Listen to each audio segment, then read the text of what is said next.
කොහොමද ඉතින් ඔයාලට සුබම සුබ දවසක් ඔයාලා හැමෝම අදත් මගේ channel එකට සාදරයෙන් පිළිගන්නවා.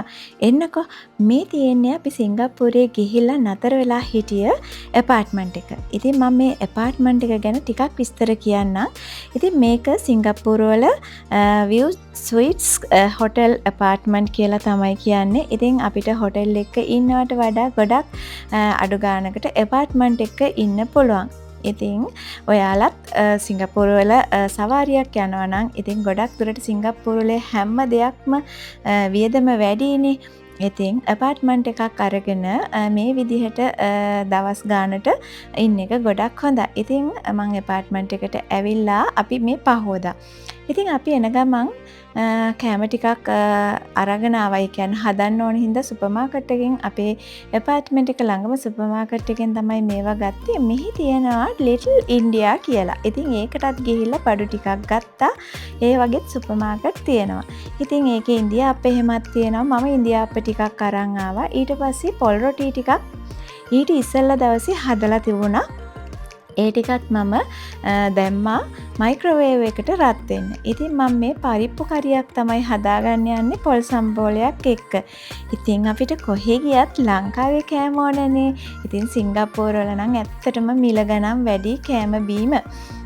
ඉතින් ඉඳුන් හිටුන් හැම දෙයක්ම ගොඩාක් මිල අධිකයි. එහෙම කියලා ඉතින් අපිට ඕන දේවල් අපි ගන්නේ නැතෝ කන්නේ නැතෝ ඉන්නත් බෑනේ නේද? ඉතින් අපි travel කරන්න ආවහම චුට්ටක් ඉතින් වියදම යනවා තමයි.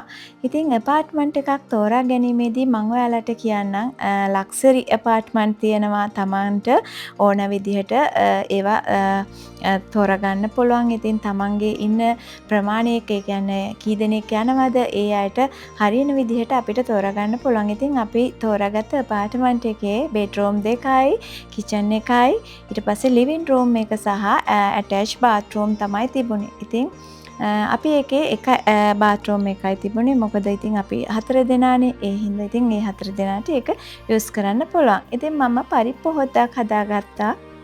ඒ වගේම පොල් සම්බෝලයකුත් හදාගත්තා. පොල් සම්බෝල නම් ඉතින් කොටා ගන්න මෙහි වංගෙඩියක් තිබුණේ නැහැ. මම ඒ හින්දා ඒක හොඳට අනලා ගත්තා. ඉතින් මේ විදිහට අපි වෙන රටකට ගිහිල්ලා අපේ කෑමක් හදනකොට නම් ඉතින් ඇත්තටම ආසයි කන්න. මොකද මෙහි තියෙන්නේ ගොඩාක් දුරට අපිට හරියන කෑමක් නෙවෙයිනේ.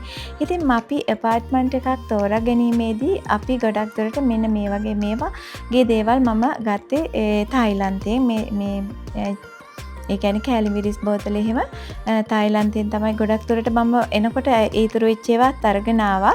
ඉතින් අර අමු දේවල් ගන්න බැහැනේ අරන් යන්න බැහැනේ. එතකොට ඉතින් මම කරන්නේ ඊතුරුනේ ටිකෙන් අවසාන දවසේදී ඉස්සෙල්ලා දවසේ කොහොම හරි ඔක්කොම එකට කලවමේ හරි උයා ගන්නවා. ඉතින් අපරාධනේ ගත්ත දේවල් දාලා එන්නත් බෑනේ නේද?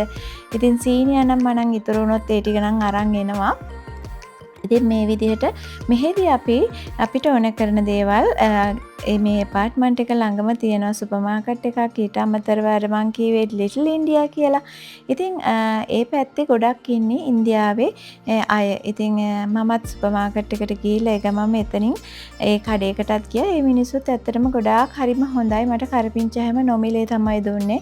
ඉතින් මං ඉන්දියාප පැකට් එකක් අරගෙන ඇවිල්ලා ඒක මං කියවනේ මයික්‍රෝවේව් එකට දැම්මයි කියලා. ඉතින් තව දෙයක් කියන්න ඕනේ. අපි කොහේ ගියත් ඒතන ලස්සනට පිරිසිදුවට තියාගන්න ඕනේ. යනකොටත් ඒ තිබ්බ විදියටම ලස්සනට පිරිසිදු කරලා යන්න ඕනේ. ඉතින් මට නම් ඇත්තටම කොහේ ගියත් මගේ ගෙදර වගේ මම පිරිසිදුවට bathroom එක පවා අවසානයේදී හොදලා තමයි යන්නේ.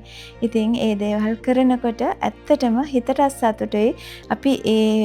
අපි කෙනෙක්ගෙන් දෙයක් ගන්නකොට ඒ තිබ්බ විදිහටම දෙනකොටත් ඒ කෙනාටත් අපි ගැන සැටිස්නේ නේද? ඉතින් ඔන්න මම රොටි ටිකක් රත් කරලා ගත්තා. ලුණු මිරිසක් හදලා තිබ්බා. මේ පහවදා හදපු රොටි තමයි ඉතින් ඉතුරු වෙලා තිබ්බේ. ඉතින් ඔන්න බලන්නකො ඉන්දියාප්ප ටික ලස්සනට තියෙනවා. අපිට තියෙන්නේ ගෙනල්ලා පොඩ්ඩක් ස්ටීම් කරගන්න හරි මයික්‍රෝවේව් හරි දාගන්න තමයි. ඉතින් ඕන් බලන්න එදා දවසේ මම හදාගත්ත කෑම ටික තමයි මේ තියෙන්නේ. ඉතින් ලොකු ඉන්දියාප්ප තමයි තියෙන්නේ මේ.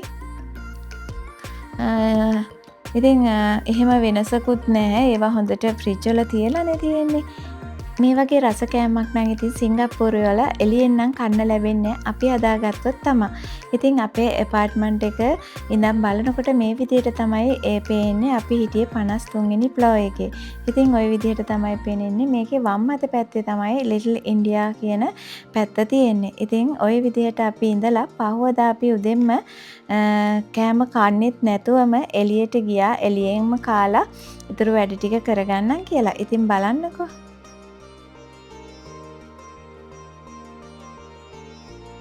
මගේ මීට ඉස්සෙල්ලා පෙන්නපු මර්මයිඩ් ලයින් වීඩියෝ එකේදී මං කිව්වා නේද ඔයාලට මෙහි තියෙනවයි කියලා මරීනා බේ සෑන්ඩ්ස් කියලා එකක්. මේ ඒක තමයි. මේකට අපි නැගලා උඩ ඉඳන් පහළ බලනකොට පේන විදිය. ඉතින් මේකේ තියෙනවා ගොඩක් දුරට ලක්ෂරි ඇපාර්ට්මන්ට්, හෝටල්, රෙස්ටුරන්ට්, ඒ වගේම ගොඩක් අයට ගිහිලා රෙස්ට් කරන්න පුළුවන් ලස්සන එපාර්ට්මන්ට් හදලා තියෙනවා. ඉතින් ඔන්න ඔය විදිහට තමයි උඩට ගිහිල්ලා බලපුවාම පේන්නේ පහළ. ඉතින් අර මං කීවේ ආර්ට් ඇන්ඩ් සයන්ස් මියුසියම් එකක් තියෙනවායි කියලා ඒකත් ඔය විදිහට තමයි පේන්නේ මේ තියෙන්නේ. ඉතින් මගේ ඉස්සෙල්ලා වීඩියෝ එක බලපු කෙනෙකුට මේක බලනකොට තේරෙයි. ඉතින් බලපු නැති කෙනෙක් ඉන්නවා නම් මගේ ඉස්සෙල්ලා වීඩියෝ එකත් බලන්නකෝ. ඉතින් ඔන්න ඔය විදිහට තමයි උඩට ගිහිල්ලා බලනකොට ඈත පේන්නේ. ඉතින් මෙහෙම බලන view එකට කියනවා observation ඩෙක් කියලා. ඉතින් මෙහෙම බලන්න තමයි මේ විදිහට හදලා තියෙන්නේ. ඉතින් ගොඩාක් ඈත බලනකොට මම ඔයාලට පෙන්නන්නම් ඉන්දුනීසියාවේ දූපත් එහෙමත් මේකේ පේනවා අපිට. මම එතෙන්දි කියන්නම් කොහොමද ඒක පෙනෙන තැන කියලා. ඉතින් මේ බලන්නකො කොයිතරම් ලස්සනද කියලා. මම අර ඔයාලට පෙන්නවේ අර කුළුණු තුනක් මේ කියන්නේ මර්මයිඩ් ලයින් එක ළඟදී අන්න ඒකට නැගලා තමයි මේ ඉන්නේ අපි. මං එතෙන්දි කිව්වේ ගිහිලා ඊළඟ වීඩියෝ එකේදී පෙන්නන්නම් කියලා. ඉතින් මේ විදිහට තමයි උඩ පෙනෙන්නේ. උඩ ඉඳන් බලනකොටත් ඈත ওই විදිහට තමයි පෙනෙන්නේ. ඉතින් ඇත්තටම මම දකින්නේ සුන්දරත්වය ඔයාලත් එක්ක බෙදා ගන්න හිතුවේ අන්න ඒ විදිහට. ඉතින් මෙහිම ඉඳන් ඈත බලනකොට හරිම ලස්සනක් පේනෙනවා.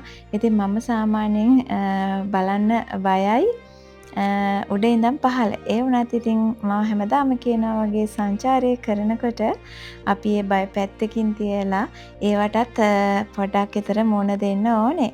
ඉතින් මේ බලන්නකො උඩ ඉඳන් මම චුට්ටක් විතර මගේ වීඩියෝ කොටසකුත් ඔන්න මේ වීඩියෝ එකට එකතු කරා.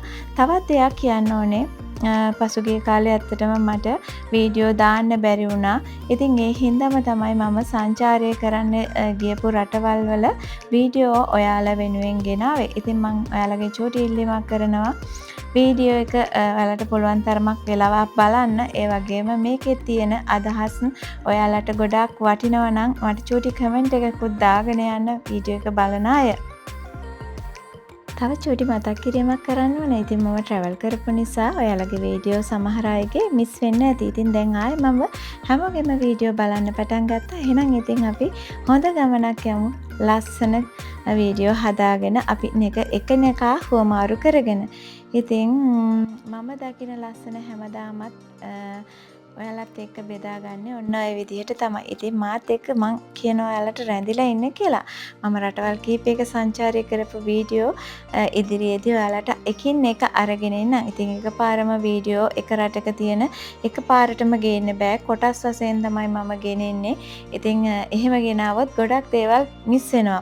ඉතින් මේකේ garden by the bay කියලා තමයි මේ අර ඈත පේන garden ටික එනම් කරලා තියෙන්නේ. ඒකේ තියෙනවා ආටිෆිෂල් ලයිට් වලින් හදලා තියෙන ගස් එහෙමත් ගොඩක් තියෙනවා. මේ තියෙන්නේ garden by the bay කියන එක තමයි. ඉතින් මේ එයාලා ලස්සනට ඒක හදලා තියෙනවා. ගොඩක් දුරට රැට තමයි මේකේ ලස්සන ලයිට්ස් එහෙම තියෙන්නේ. මේ ඔයාලට මම පෙන්නන්නම්කො. මෙන්න මේකට තමයි ආටිෆිෂල් ලයිට් එහෙම හයි කරලා තියෙන්නේ. ඉතින් මං ලයිට් ෂෝ එකක් ගේන්නම් කියලා හිටියේ ඒ කාලෙදි මට ඇත්තටම ඒක ටයිම් මදි වුණා. ඉතින් රැට හරි ලස්සනයි. ඒ වගේ ලයිට්ස් එහෙම දාපුවාම මගේ චූටි වීඩියෝ කොටසකුත් එකතු කරා. නැත්තම් මම වීඩියෝ එකේ නැති වුණොත් එහෙම ඔයාලා බලයිනේ කොයි කියලා නේද? මං කිව්වා ඈත පේන්නේ ඉන්දුනීසියාවේ තියෙන දූපතක් තමයි. ඉතින් අපි ඉන්නේ සිංගප්පූරු වලනේ. සිංගප්පූරු වල ඉඳන් බලනකොට ඉතින් ඉන්දුනීසියාවේ දෝපත් එහෙමත් පේනවා. මේ මං කිව්ව Garden by the Bay කියන එකේ තියෙන ආටිෆිෂල් ගස් තමයි. ඉතින් මම මේවට ලයිට් එහෙම අල්ලලා තියෙන්නේ. ගොඩාක් ලස්සනයි රැට ඒකේ තියෙන ලයිට් ෂෝ. ඉතින් ඔය විදිහට තමයි මගේ සිංගප්පූරු වල තවත් වීඩියෝ එකක් ඔයාලා වෙනුවෙන් ගෙනාවේ. රැඳී හිටියට ගොඩක් ස්තුතියි. හමු වෙමු අලුත් දවසක.